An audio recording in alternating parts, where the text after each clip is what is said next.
राजधानी दिल्ली में अवैध अतिक्रमण हटाने को लेकर आज भी तनाव है।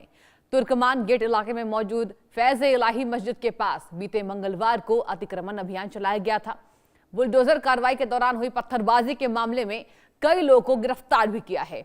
लेकिन आज जुमे की नमाज को लेकर दिल्ली पुलिस अलर्ट मोड पर है।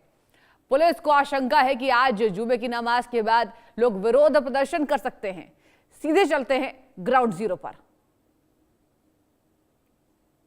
तो देखिए, दिल्ली के तुर्कमान गेट पे स्थित फैज इलाही मामला ये पूरा गरमाया। बता दें आपको, इस पे पथराव किया गया और अवैध अतिक्रमण हटाने पर पूरे राष्ट्रीय राजधानी दिल्ली में बवाल है। बता दें आपको, यहां पुलिस ने कई ऐसे नामजदों को गिरफ्तार किया है। कहा गया है कि अब तक पुलिस लगातार वीडियोस को खंगाल रही है। और चलिए अब सीधे संवाददाता के पास चलेंगे, ज्यादा जानकारी इकट्ठा करेंगे। आखिर कैसा है माहौल दिल्ली में, हमारे संवाददाता जावेद हमसे लाइव जुड़ चुके हैं। जावेद, देखिए, पूरे तनाव की स्थिति में आज जुमे की नमाज है, तो आज कैसी स्थिति बनती दिखाई दे रही है? आज का कैसा माहौल है, जरा बताइए। और देखिए, जो हालात है वो बिल्कुल शांतिपूर्ण तरीके से है। यहाँ पे किसी तरीके का कोई भी इस वक्त बवाल नहीं है। हाँ। दिल्ली पुलिस अभी जुमे की नमाज से पहले, यानी कि 2 घंटे पहले जो है इलाके में उन्होंने फ्लैग मार्च किया है, लोगों से बात की है और लोगों से कहीं ना कहीं जो यहाँ के इलाके के जो मुअज़्ज़ज़ हैं, अमन कमेटी के जो लोग हैं, उनसे पूरा कोऑर्डिनेट किया है। ये मेरे दूसरी तरफ फैज़ इलाही मस्जिद है, जो हमारे विजय राजू दिखा रहे थे कि अब अमूमन जितना भी डेमोलेशन था, जो अवैध निर्माण था, उसको पूरी तरीके से तोड़ के हटा दिया गया। अब बस जो है मलबा यहाँ पे जो पड़ा हुआ है उसको हटाया जा रहा है मस्जिद के पास से। और ये जो सामने लोहे के सरिया दिख रहा है, ये जो लेंटर की सरिया थी, इसको अब यहाँ से हटाया जाएगा। और मस्जिद बिल्कुल पीछे देखिए, आज मस्जिद में नमाज नहीं हुई है, क्योंकि ये कहा गया था यहाँ पर जो है धारा 144 भी लगाई गई थी। और साथ ही जो मस्जिद से ये कहा गया था कि जिसे भी नमाज अदा करनी है वो अपने अपने घरों में यहाँ पे नमाज अदा कर सकते हैं। लेकिन इसके साथ एक और मस्जिद है जो मेरे पीछे हज मंजिल आप देख रही हैं। हज मंजिल के पीछे एक मीनार आप देख रही होंगी, मस्जिद की एक मीनार दिख रही होगी। ये यहाँ पे भी एक मस्जिद थी, यहाँ पर भी नमाज अदा नहीं की गई है। इसके बाद जो इलाके के बाकी जो मस्जिद है वहाँ पर नमाज को अदा किया गया है, जो अदा की जा रही है। आमतौर पर जुमे की जो नमाज है श्रेष्ठा, वो 1 से लेके 1:45 तक के बीच होती है। हर मस्जिद की अपनी अलग अलग टाइमिंग होती है। लेकिन सबसे बड़ी बात यह कि लॉ एंड ऑर्डर पूरी तरीके से मेंटेन है। यहाँ पे किसी तरीके का कोई भी जो हालात को ख़राब करने की जो कोशिश है, ऐसा कुछ भी नहीं है। हालात पूरी तरह से अंदर कंट्रोल है। लोगों से कोऑर्डिनेट किया गया है, यहाँ पर लोगों से बात की गई है। और साथ ही देखिए, मेरे पीछे BSF के जो जवान हैं, फोर्सेज हैं, वो खड़ी हुई हैं। और अंदर की तरफ जो है CRPF को तैनात किया गया है।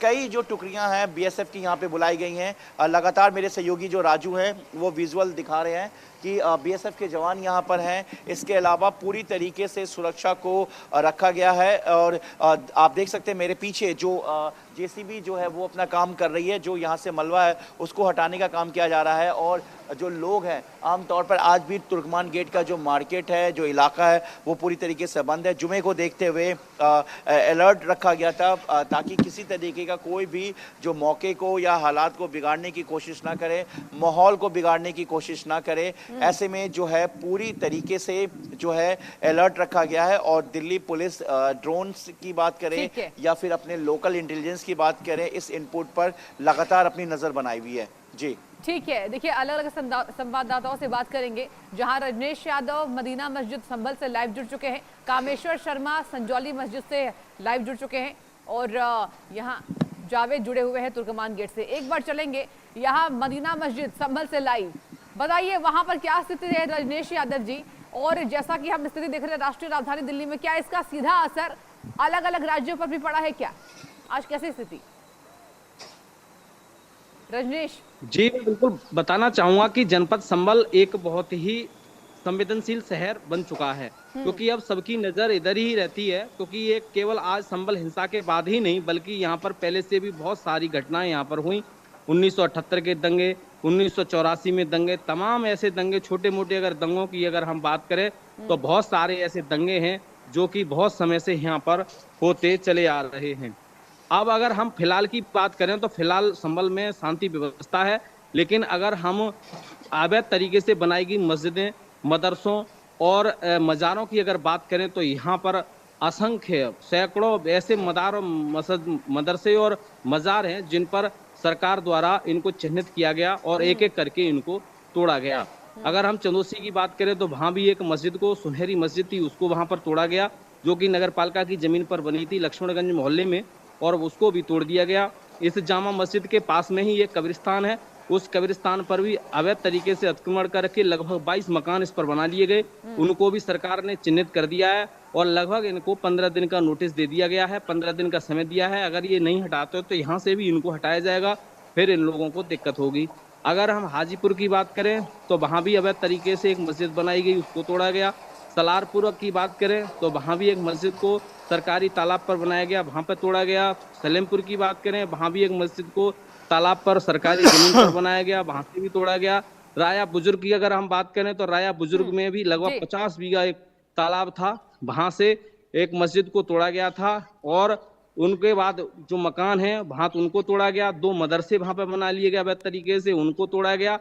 लेकिन केवल यह मस्जिद और मदरसे केवल एक ही दिन में बनकर तैयार नहीं हुए, ये एक लंबा सफर है और लंबे सफर में इन तालाबों को, यहाँ पर तालाब पर और सरकारी जमीनों पर अवैध तरीके से यह सब बिल्डिंग बनाई गई। लेकिन एक चीज और मैं कहना चाहूंगा कि सरकार ने किसी भी असंवैधानिक तरीके से काम नहीं किया, बल्कि संवैधानिक तरीके से प्रक्रिया से, न्याय प्रक्रिया के माध्यम से काम किया है। पहले इन लोगों को नोटिस दिए गए, नोटिस देने के बाद इनको सूचनाएं दी गई, नापतोल हुई, उसके बाद उनकी चिन्हित किए गए, चिन्हित करने के बाद फिर उनको अल्टीमेटम दिया गया खाली करने के लिए।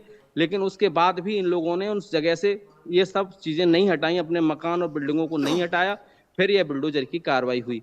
लेकिन अगर हम बात करें कि कोई अगर ये कह देगी कि सब एक अनायास और अचानक ये सब चीज हुई, ऐसा बिल्कुल भी नहीं है। ये सब एक समझ के और न्याय प्रक्रिया और न्याय प्रक्रिया और संवैधानिक प्रक्रिया के तहत ही हुई। लेकिन अगर किसी को बुरा लगता है तो इस पर बुरा मानने की अति आवश्यकता नहीं है। अगर हम एक चीज बात करें कि नरौली एक जगह थी जहां पर एक शत्रु संपत्ति है, जो कि सरकार द्वारा अभी एक कानून बनाया गया कि वहां पर 1947 में कुछ जो लोग परिवार फैमिलियां यहाँ से देश छोड़ करके पाकिस्तान चले गए, उनकी संपत्तियां यहाँ पर थीं, उन जगह पर भी इन लोगों ने कब्जा कर रखा था। लेकिन उनको भी लगभग 50 बीघा जमीन नरौली में खाली कराई गई और सपा के विधायक हैं इकबाल महमूद जी, उनके बाग में भी लगभग 4 बीघा जमीन सरकारी मिली। अगर हम तमाम तरह की अगर बात करें तो सैकड़ों हजारों एकड़ बीघा जमीन को अब तक सरकार खाली करा चुकी है और अभी बहुत सारी जमीनें ऐसी हैं जो कि अभी वहां पर रडार पर हैं और उनको भी अभी नोटिस प्रक्रिया दे दी गई है। ठीक है, एक बार मैं कामेश्वर से पूछना चाहूंगी। कामेश्वर, वहां पर कैसे हालात है? आज जुमे का दिन है और कहा जा रहा है कि सभी जगह पर अलर्ट जारी किया गया है इसको लेकर, तो वहां के हालात जरा बयां कीजिए कामेश्वर। जी बिल्कुल, अगर देखा जाए इस समय हम संजौली मस्जिद के बारे में बताना चाहेंगे कि यहाँ पर जिस तरीके से 31 अगस्त 2024 को जिस तरीके से यहाँ पर 2 गुटों में आपस में लड़ाई हो गई थी, जिसके पश्चात जो कुछ मुस्लिम समुदाय के लोग ने यहाँ पर शरण ली, उसके बाद समय समय पर यहाँ पर धरना प्रदर्शन किया गया। अगर देखा जाए विधानसभा में भी इसकी गूंज हुई। आखिरकार जिस तरीके से अगर देखा जाए नगर निगम कोर्ट ने भी जिस तरीके से कहा है कि 3 मंजिलों को तोड़ दिया और यानी कि अपनी सुनवाई यानी कि 9 मार्च 2026 को होनी है। लेकिन अगर देखा जाए जिस तरीके से यहाँ पर 2 मंजिलों की जो अगर देखा जाए जो अभी नींव टूटी है, फिलहाल जो अन्य 3 मंजिलें हैं उन्हें पूरी तरह से तोड़ दिया गया है। मैं अपने सोगी से चाहूंगा कि कुछ यहाँ की तस्वीरें दिखाई जाए। जिस तरीके से देख सकते हैं कि जो संजौली मस्जिद है, जो ऊपरी यानी कि ये पहले 5 मंजिला थी, बहुमंजिला इमारत थी, उनमें से जो 3 इमारतें हैं वो तोड़ दी है। और खासकर जो हिमाचल प्रदेश हाईकोर्ट ने जो संजौली मामले में वक्फ बोर्ड की याचिका पर सुनवाई के दौरान जो कोर्ट ने जो मस्जिद के ऊपर की 3 मंजिलें हटाने का आदेश दोहराया था, जस्टिस अगर बात करें अजय मोहन गोयल ने कहा था कि वक्फ बोर्ड और मस्जिद कमेटी के स्वयं इन मस्जिदों को हटाने का वादा किया था और इसलिए इन्हें हटाना अनिवार्य है। यदि ऐसा नहीं किया गया तो नगर निगम इन्हें गिराने के लिए स्वतंत्र होगा। और वक्फ बोर्ड ने भी कोर्ट को बताया है कि 3 में से 2 मंजिलें हटा दी गई है और आखिरी मंजिल भी हटाई जाएगी। अगर देखा जाए मस्जिद की जो निचली 2 मंजिलों को लेकर हाईकोर्ट 5 अक्टूबर 2024 के आदेश की अनुपालना यथास्थिति बनाए रखने के निर्देश दिए गए हैं। बता दें कि वक्फ बोर्ड ने बीते सप्ताह यानी कि कोर्ट में नगर निगम कमिश्नर के आदेशों के खिलाफ भी रिट दायर याचिका की थी। शुक्रवार को भी यह याचिका वापस लेकर दोबारा फाइल करने की अनुमति मांगी थी और दोबारा जो वक्फ बोर्ड की CMPO याचिका को हाईकोर्ट में सुनवाई दी गई। अगर देखा जाए हाईकोर्ट ने यानी कि 9 मार्च 2026 को होने वाली अगली सुनवाई तक नगर निगम जो कमिश्नर के यानी कि 5 अक्टूबर 2025 के ऑर्डर के अनुपालन करने को कहा गया है। बने रहिए, एक बार मैं जावेद का रुख करना चाहूंगी। देखिए, ये राष्ट्रीय राजधानी दिल्ली का ही मामला है जावेद, तो ये बताइए कि कितनी गिरफ्तारियां हुई है और ये भी डिटेल में समझाइए कि कितने फेक वीडियोस पर कार्रवाई होने वाली है, भड़काया गया दंगा, ऐसी जानकारी सामने आ रही है। जी देखिए, बिल्कुल जिस तरीके से अमन कमेटी और तमाम अलग अलग इलाके के देखिए सृष्टा जो अमन कमेटी के जो लोग हैं और जो तमाम अलग अलग जो लोग हैं, जिम्मेदार लोग हैं, उनसे जब डीसीपी से बात हो गई, ज्वाइंट सीपी रैंक के अधिकारियों ने पूरी तरीके से क्लियर कर दिया कि जो फैज़ इलाही मस्जिद है इसको किसी तरीके से कोई डैमेज या डेमोलेशन करने का नहीं है। इसके पास जो इलीगल कंस्ट्रक्शन है उसको डैमेज किया जाएगा। लेकिन इसके बावजूद भी मस्जिद और यहाँ पर आकर लोगों ने वीडियो बनाया, सोशल मीडिया पर अपलोड किया, उसके बाद वीडियो को दिखाया कि यहाँ पर जो है मस्जिद को तोड़ने की बात आ रही है। मैं थोड़ा सा तस्वीरों को और आगे ले जाकर आपको दिखाऊंगा कि तो देखिए यहाँ पर जो है ये जो पूरा इलाका है, देखिए यहाँ पर पुलिस फोर्स पूरी तरीके से तैनात है, क्योंकि अब जुमे का टाइम लगभग है, क्योंकि आमतौर पर हर मस्जिद में अलग अलग जुमे की नमाज होती है। और ऐसे में देखिए यहाँ पर ये जो चौक है, आमतौर पर यहाँ बहुत भीड़ होती है, ट्रैफिक मूवमेंट बहुत ज़्यादा होती है। लेकिन ऐसे में जिस तरीके से यहाँ पर भीड़ देखने को मिलती थी, लेकिन अब इस वक्त जो दिल्ली पुलिस के जो फोर्सेस हैं, इसके अलावा पैरामिलिट्री फोर्सेस की बात करें, बीएसएफ की बात करें, उन्हें पूरी तरीके से यहाँ पर तैनात किया गया है। और यहाँ पर अभी दिल्ली पुलिस के तमाम जो सीनियर अधिकारी है वो यहाँ पर मौजूद हैं। और जो नमाज है, नमाज दो मस्जिदों को छोड़कर, जो अभी तक की मेरी जानकारी है कि जो एक मेरे पीछे फैज़ इलाही मस्जिद है और जो मेरे सामने हज मंजिल है, इसके पीछे की जो मस्जिद है उसमें नमाज अदा नहीं की गई है जुमे की। उसके बाद बाकी जो जगह है वहाँ पर जो दूसरे मस्जिद हैं वहाँ पे नमाज अदा की गई है। लोगों को ये अपील किया गया आसपास के लोगों को कि आज आप जुमे की नमाज अपने घरों के अंदर जो है वो अदा करें। और सबसे बड़ी बात ये कि लॉ ऑर्डर पूरी तरह से मेंटेन। आप वीडियो की बात कर रहे थे, सोशल मीडिया सीसीटीवी, तो जो वीडियो सोशल मीडिया पे अपलोड किया गया श्रेष्ठा, या जो सीसीटीवी कैमरा, जो मेरे तस्वीर जो मेरे सहयोगी विजय राजू दिखा रहे हैं कि जो तमाम घर है यहाँ पे दुकानें हैं जहाँ जहाँ पे सीसीटीवी कैमरा लगा हुआ है, उनसे फुटेज लेने की कोशिश की जा रही है और कई फुटेज को लिया जा चुका है।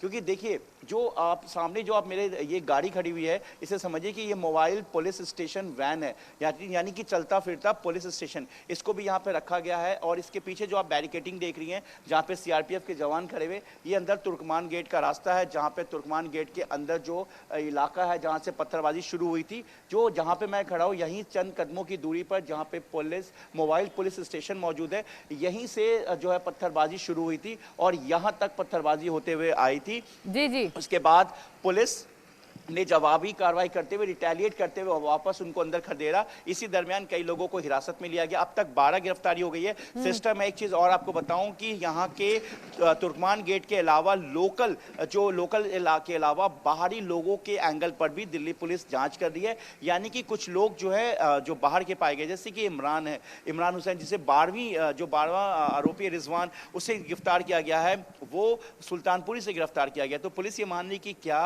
बाहर के लोग आमतौर पर, क्योंकि मार्केट है उस वक्त, क्या इस तरीके की खबरें लोगों तक पहुंची थी, तो क्या लोग यहां पर पहले से इकट्ठा थे या आए हुए थे, इस एंगल को लेकर भी जांच की जा रही। तकरीबन 50 से ज्यादा सीसीटीवी कैमरा, हम कह सकते हैं कि 100 से ज्यादा सीसीटीवी कैमरा जो तमाम दुकानें जावेद, एक और सवाल लेना चाहूंगी आपसे, उसको एग्जामिन करें, उस पर भी विस्तार से जरा जानकारी दीजिए।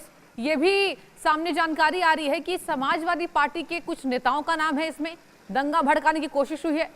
आपके पास कोई जानकारी इसको लेकर जावेद? देखिए रामपुर के जो सांसद है वो उस वक्त उनका एक वीडियो सामने आया, इसी मस्जिद के आसपास वो खड़े थे जहाँ पे भीड़ थी, पुलिस भी थी, और वहाँ पर कुछ लोगों ने उस वीडियो बनाया था। उस वीडियो के दरमियान जो रामपुर के सांसद हैं नदवी, उनके जो रोल को देखकर दिल्ली पुलिस अभी फुटेज और मोबाइल देख रही है, मोबाइल के फुटेज देख रही है, क्योंकि वो एक सांसद हैं। अब पूरी तरीके से दिल्ली पुलिस का कहना है कि इसके पूरे रोल की जाँच के बाद ही ये साफ हो पाएगा कि क्या उन्होंने दंगा भड़काया, किसी तरह का उन्होंने स्पीच दिया या कोई भाषण दी, या लोगों से हटकर, क्योंकि आमतौर पर कहीं पे किसी तरह का कोई स्पीच होता है, भाषण होता है, तो आमतौर पर लोग मोबाइल पे रिकॉर्ड कर लेते हैं। तो क्या ऐसा कोई रिकॉर्ड वाला वीडियो मिला है या नहीं, अभी इसको लेकर दिल्ली पुलिस का कहना है कि Delhi police as a member of parliament, Delhi police पूरी तरीके से एक लीगल जो इन्वेस्टिगेशन है वो देखेगी। उसके बाद अगर लगता है तो दिल्ली पुलिस उनसे पूछताछ कर सकती है इस मामले में। लेकिन दूसरी तरफ एक सलमान यूट्यूबर जो है सलमान का भी वीडियो सामने आया है। सलमान यहाँ पे पहुंचा था, लेकिन उसके वीडियोस को भी चेक किया जा रहा है कि क्या कहीं पे कोई भड़काओ, क्योंकि कुछ वीडियोस में सलमान का ये दिख रहा है कि भीड़ मत करो, शोर मत करो, हंगामा नहीं करो। तो क्या इसके अलावा कुछ और वीडियो भी अपलोड हुआ है, उसको भी दिल्ली पुलिस कर रही है। एक महिला इन्फ्लुएंसर्स है जो कि जामिया में रहती है, जिसको लेकर अभी भी सेंट्रल डिस्ट्रिक्ट की पुलिस वहाँ पे मौजूद है, और सुबह के वक्त भी वहाँ पे उन्होंने रेड को कंडक्ट किया था। कल भी उन्होंने रेड को कंडक्ट किया था, क्योंकि कल सेंट्रल डिस्ट्रिक्ट के डीसीपी ने कहा था कि हम उस महिला इन्फ्लुएंसर को पूछताछ के लिए बुलाएंगे या बुला सकते हैं, क्योंकि देखिए केवल सलमान ही हर नहीं, के एंगल को, हर के रोल को जांच किया जा रहा है। जावेद, मेरा ये भी आपसे सवाल होगा, केवल सलमान ही नहीं, जानकारी ये भी सामने आ रही है कि कई ऐसे सोशल मीडिया इन्फ्लुएंसर्स हैं जिन्होंने इस दंगे की साजिश को किया है। इसको लेकर आपके पास कोई रिपोर्ट है फिलहाल? देखिए 100 से ज़्यादा जो सस्पेक्ट है दिल्ली पुलिस ने एक पूरे उनके रडार पर हैं। 12 लोग गिरफ्तार हो चुके हैं, अभी और गिरफ्तारियां होना बाकी है। कल खुद दिल्ली पुलिस ने बताया था कि 10 इन्फ्लुएंसर्स की एक लिस्ट है, जिसमें एक महिला भी शामिल है। उसके वीडियो को भी दिल्ली पुलिस पूरी तरीके से देख रही है। उसके वीडियो में भी कुछ ऐसी बातें हैं। देखिए श्रेष्ठा, एक चीज़ मैं कहना चाहूँगा कि लोगों को भड़काने की कोशिश की गई थी इस मस्जिद के नाम पर, और ये फैज़-ए-इलाही मस्जिद जो इस वक्त यहाँ पर मौजूद है, देखिए इस मस्जिद में किसी तरीके का कोई भी डेमोलेशन नहीं हुआ है। इस मस्जिद के बाहर जो इलीगल कंस्ट्रक्शन था उसको तोड़ा गया है, मस्जिद को नहीं तोड़ा गया है। और मस्जिद के नाम पर, यानी कि फैज़-ए-इलाही मस्जिद के नाम पर दंगा भड़काने की कोशिश की जा रही थी, लोगों को बुलाने की अपील की जा रही थी कि बहुत सारे जेसीबी आ गए हैं, पूरी फोर्स आ गई है, मस्जिद को तोड़ा जाएगा। लेकिन देखिए श्रेष्ठा, जो अफवाह फैलाई गई या जो चीजें मिसकम्युनिकेशन किया गया, मसलन मस्जिद को लेकर फैलाई गई और कहा जा रहा दंगा भड़काने की पूरी कोशिश हुई है। एक बार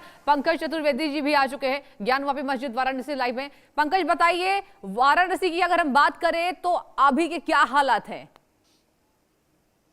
बिल्कुल, देखिए आज जुमे की नमाज भी है और इसको लेके बनारस कमिश्नरेट की पुलिस बेहद एक्टिव है। अब आपको दिखा दे, भीड़ भी चूंकि आज है, काफी संख्या में जो सैलानी भी आए हैं। और नमाजियों की बात करें तो देखिए सामने ज्ञानवापी मस्जिद दिखाएंगे तस्वीरों के माध्यम से कि यहाँ से अभी नमाजी जो है मस्जिदों में प्रवेश कर चुके हैं, माफी मस्जिद में प्रवेश कर चुके हैं, ज्ञानवापी मस्जिद में जुमे की नमाज अदा करने के लिए। और वही हम सुरक्षा की बात करें तो सुरक्षा के जो है पूरे पुख्ता प्रबंध किए गए हैं। आप देख सकते हैं तस्वीरों के माध्यम से दिखाने जाएंगे, कमांडो भी यहाँ पे तैनात किए गए हैं, साथ ही जो अर्धसैनिक बल भी है, स्थानीय जो सिविल पुलिस है वो भी है। तो कुल मिला के सुरक्षा की पूरी चाक चौबंद जो व्यवस्था यहाँ पे की गई है, क्योंकि जुमे का दिन है और जाहिर सी बात है कि सुरक्षा से कोई समझौता नहीं करना है। और जिस तरीके से जो दिल्ली वाली जो घटना हुई उसको देखते हुए भी प्रशासन बेहद चौकन्ना है। देख सकते हैं अत्याधुनिक असलहे से लैस तमाम जो पुलिस के जवान हैं, अधिकारी हैं, वहाँ यहाँ पे वो तैनात हैं। जी सृष्टि।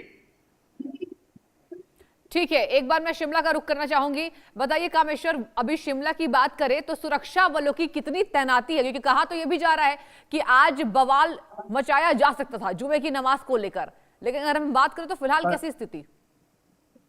जी, अगर देखा जाए जिससे दिसंबर के माह की अगर बात करें, जिससे हिंदू संघर्ष समिति निरीक्षण किया जाता, उस दौरान जरूर यहाँ पर जो पुलिस कर्मचारी तैनात किए गए थे। लेकिन आज अगर देखा जाए अब कोर्ट में ये मामला है, और खासकर अगली सुनवाई जिस तरीके से 9 मार्च 2026 को ना, जिसको मद्देनजर रखते हुए फिलहाल अभी जितने यहाँ पर जो मुस्लिम समुदाय के लोग हैं वहां पर नमाज पढ़ रहे हैं। अभी भी जिस तरीके से पीछे से जिस तरीके से आवाज आ रही, जो कि नमाज अभी लगातार यहाँ पर पढ़ी जा रही है, लगभग यहाँ पर संख्या की बात करें तो लगभग 50 से अधिक लोग अभी फिलहाल इस समय यहाँ से गुजर के अंदर नमाज पढ़ रहे हैं। फिलहाल अगर देखा जाए जिस तरीके अब जो सभी की निगाहें जो टिकी हुई है वो 9 मार्च 2026 तक है। अगर देखा जाए इससे पहले जिस तरीके दिसंबर माह की बात करें उस दौरान जो क्रमिक अनशन लगाया गया था, और खासकर देवभूमि संघर्ष समिति द्वारा कहना था कि जिस तरीके से हम यहाँ शांतिपूर्ण धरना किया जा रहा था, ऐसे जो हिंदू संगठन के लोग हैं जो यहाँ पर आगे आई थी, महिलाएं थी, उनके ऊपर जो FIR की गई थी उन्हें वापस लिया जाए। प्रशासन ने तो फिलहाल FIR वापस ले ली, लेकिन जिस तरीके से यहाँ पर जो बिजली और पानी का कनेक्शन ही काटा गया था उसका भी जो प्रशासन ने आश्वासन दिया था इसे भी जल्द से जल्द काटा जाए। फिलहाल अगर देखा जाए जिस तरीके से यहाँ पर जो 3 मंजिल यहाँ पर गिरा दी गई है, और 2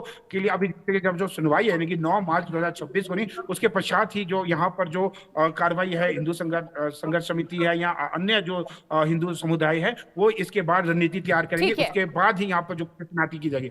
ठीक है कमिश्नर, बने रहिए। एक बार हम रुक करेंगे रजनीश यादव जी का। रजनीश, ये बताइए, अगर हम सुरक्षा की बात करें, क्योंकि देखिए इंतजाम सभी जगह किए जा रहे हैं और राष्ट्रीय राजधानी दिल्ली का मामले को देखकर लगातार यहां पर हाई अलर्ट भी जारी किया जा रहा है कि कहीं आज हम कुछ और हमले ना देखें, कुछ और सुरक्षा के लिहाज से कोई हताहत ना हो, सुरक्षा बल यहां पर सुरक्षित रहे। तो ये बताइए, अगर हम संभल की बात करें, संभल लगातार चर्चाओं में था, तो संभल की बात करें तो क्या वहां पर अतिरिक्त बल सुरक्षित किए गए हैं? पुलिस की कार्रवाई लगातार जारी है वहां पर? जी, मैं बिल्कुल बताना चाहूंगा कि अगर संभल की हम अगर बात करें, अगर मान लीजिए कि हम अगर 2024 से अगर पहले की बात करें तो 2024 में जितनी भी संभल की सीमाएं थी, कोई भी यहाँ पर आ जा सकता था और कोई भी यहाँ से जा सकता था। लेकिन 2000 जो दंगा हुआ, 2024 का जो दंगा हुआ, दंगे के बाद में अब पुलिस व्यवस्था ने अपनी जो व्यवस्था है बहुत चाक चौबंद कर दी है और सभी जगह सभी रास्तों पर HD क्वालिटी के जो CCTV कैमरे हैं सब लगा दिए गए हैं। अगर हम बुलंदशहर की तरफ से आने वाली जो रास्ता है उस पर टी पॉइंट पर चौकी बना दी गई और नरौरा की तरफ से आने वाला है तो नरौरा पर एक टी पॉइंट वहां पर चौकी बना दी गई और इधर धेपा बॉर्डर पर भी चौकी बना दी गई। उधर मैनाठेर अगर मुरादाबाद से आते हैं तो उधर भी चौकी बना दी गई। बदायूं की तरफ से आते हैं तो उधर भी बहुत सारी चौकियां बना दी गई हैं। मतलब कि आपका ये कहना है कि संभल में अगर सुरक्षा की बात करें, सुरक्षा पूरी तरीके से मुस्तैद नजर आ रहा है। एक बार मैं पंकज का रुख करना चाहूंगी। पंकज, ये बताइए, देखिए वाराणसी हमेशा से चर्चाओं में रहता है और ज्ञानवापी मस्जिद को लेकर भी लगातार वहां के लोग ये चर्चा करते नजर आते हैं। अब ऐसे में अगर हम बात करें तो क्या आज सोशल मीडिया के जरिए कुछ भड़काने की कोशिश वहां हुई है वाराणसी में? पंकज, देखिए जी बिल्कुल, देखिए बताना चाहेंगे आपको कि बनारस की कमिश्नरेट पुलिस एकदम आपको बता दें सक्रिय है और सबको सख्त संदेश दिया गया है कि सोशल मीडिया पे किसी भी तरीके की कोई अफवाह नहीं फैलाएगा। क्योंकि आज जुमे का दिन भी है और बगल में ही दाल मंडी है, वहां भी ध्वस्तीकरण की कार्रवाई चल रही है।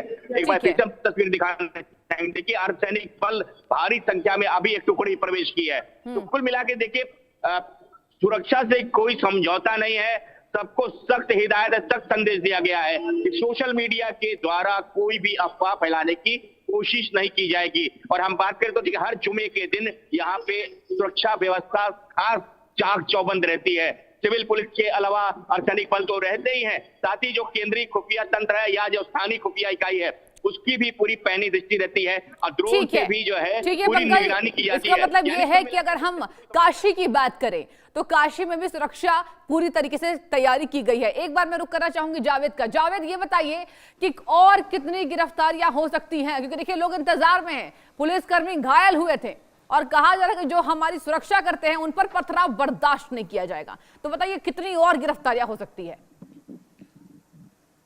जावेद, देखिए एक अपडेट आपको दे दूं कि अभी तक तो जानकारी 12 लोगों की है। देखिए अभी तक 12 लोग गिरफ्तार हैं इस पूरे पत्थरबाजी में, लेकिन यहाँ पर DCP सेंट्रल जो है वो यहाँ पर मीडिया को ब्रीफ कर रहे हैं और शायद कुछ अपडेट के साथ इस वक्त वो मीडिया के सामने आए हैं। और अभी फिलहाल कुछ देर पहले उन्होंने पूरा इंस्पेक्शन किया, मस्जिद तक भी गए। मस्जिद पे आने के बाद फिर वो यहाँ पर पहुंचे हैं। इस पूरे मामले में आप देख सकते हैं कि जो दिल्ली पुलिस है वो चप्पे चप्पे पे पूरी तरीके से मुस्तैद है। पूरी जो है अलर्ट को रखा गया है, पूरी जो जानकारी है वो यहाँ पर दिल्ली पुलिस हासिल कर दी। लेकिन सबसे बड़ी बात है कि देखिए ऊपर छतों पे देखिए जो बिल्डिंग्स है, यहाँ जो यहाँ पे बिल्डिंग्स है उस बिल्डिंग्स पर भी दिल्ली पुलिस के तमाम जो स्टाफ है उनको तैनात किया गया है।